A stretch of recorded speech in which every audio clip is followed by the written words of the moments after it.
So by now, you've come through a number of exercises that cause you to think and organize and work with these keywords from many different angles in many different ways. Don't skip this part. It's the fundamental building block of developing a keyword strategy. The amount of work you put into these exercises are directly going to relate to your ability to create a strategy that is dynamic and focused on the searcher as the primary object of your campaign. Otherwise, you'll get wrapped up in the formulaic approach, and people tend to get focused on the search engine as the end goal of their campaign. Buyers are the ones with credit cards and checkbooks. Those are the ones we want to go after because they immediately impact our bottom line. So your patience in developing keyword research skills is going to pay off greatly as you go down the road. So in our keyword analysis, we want to look at how people are grouping keywords, the concepts that they use, the phrase patterns which indicate a specific intent. The prefix and the suffix allow us to focus on what concepts they have and how they typically order them. Ideally, I take those prefix and suffix maps and I give them to my content creators or my editors, and I let them know that this is the phrase pattern that people use. These words are typically used ahead of the keyword. These words are typically used behind the keyword. And it gives my content creators a guide when they create content of how to organize their titles and headlines and content. Synonyms, plurals, these are things that we need to keep our eye on in our strategy because down the road, when we look at measurement, that's going to provide a direct correlation as to the type of attention we should put on specific words or the plural or singular versions of those.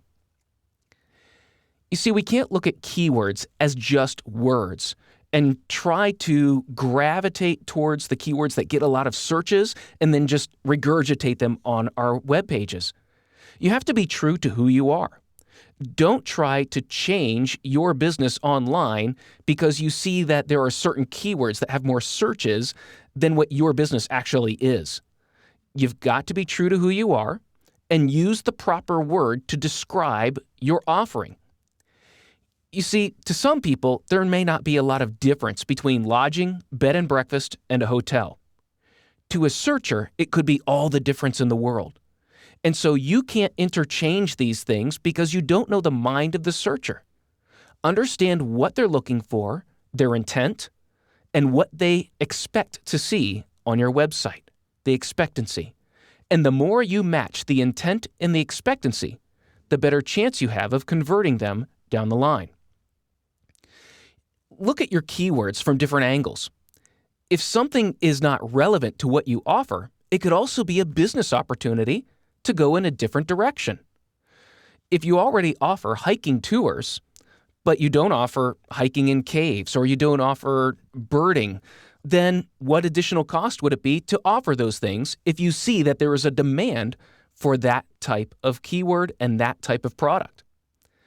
Also, from different angles, what are the differences between hiking and backpacking? Be sure that you are using the technical word correctly in the right place to the right audience. But if you find to the general audience those two words are interchangeable, then you have a little more freedom. It depends on who your audience is. And so look at these keywords from different angles based on who your target market will be and how they interpret those.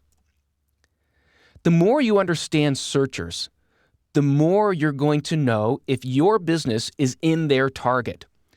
And so looking for something like a weekend getaway spa or spa resort, California Golf Spa or luxury spa resort. What we've got here is a number of ways of looking maybe for the same thing. But obviously, if you don't offer golf, then don't go for that keyword.